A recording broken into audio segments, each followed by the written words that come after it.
For the quantum threat, you mentioned that briefly. There was a ton of news yesterday all over Twitter about some release by Google. I'd love to hear your thoughts on that the seriousness of that threat. Yeah. So it's okay. Again, I spend a lot of time on this. We're having a thesis of a venture capital fund building on top of Bitcoin and the decentralization security. You can imagine because it touches everything. So Totally. You're betting everything on it. um, Yeah. yeah, everything. And I try not to do this from I have a horse in the race, uh, other than the benefit of humanity, where I want my kid, the type of world I want my kids to grow up in, rather than the type of world they grow up in if we have manipulation and money. Um, so, so, but I do spend a lot of time thinking about this. I'd have people look at a paper recently released by it's on Bitcoin Lens, uh, uh, bitcoinlens.com, and in it takes a first principle approach on on the thing, how we think about quantum versus what actually might be happening.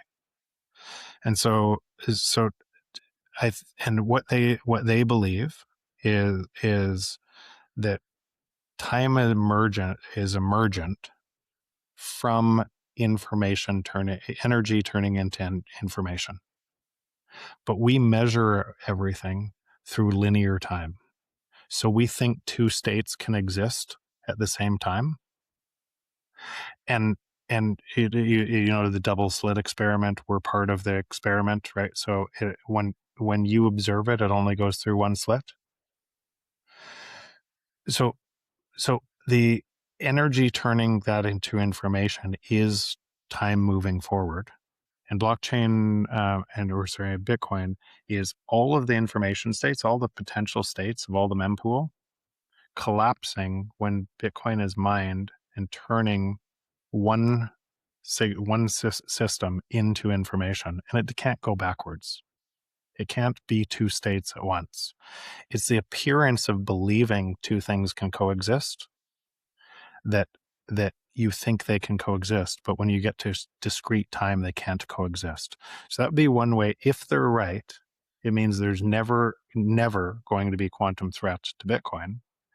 And why I think they're actually right is when you look at the quantum noise and you actually go deeper into it, every time the quantum says they're going to do something, it still hasn't. I don't think it's still factored two numbers, right? They so early on this, but the logical qubits being able to do this, every time they come up with something that can do this, then behind that they have tons of error correction trying to solve it.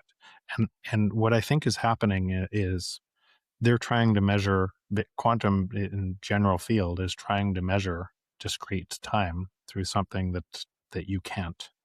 Right. So if that's and it's binary. If they're right on that, it changes then there's never going to be a quantum attack on Bitcoin. It can't be.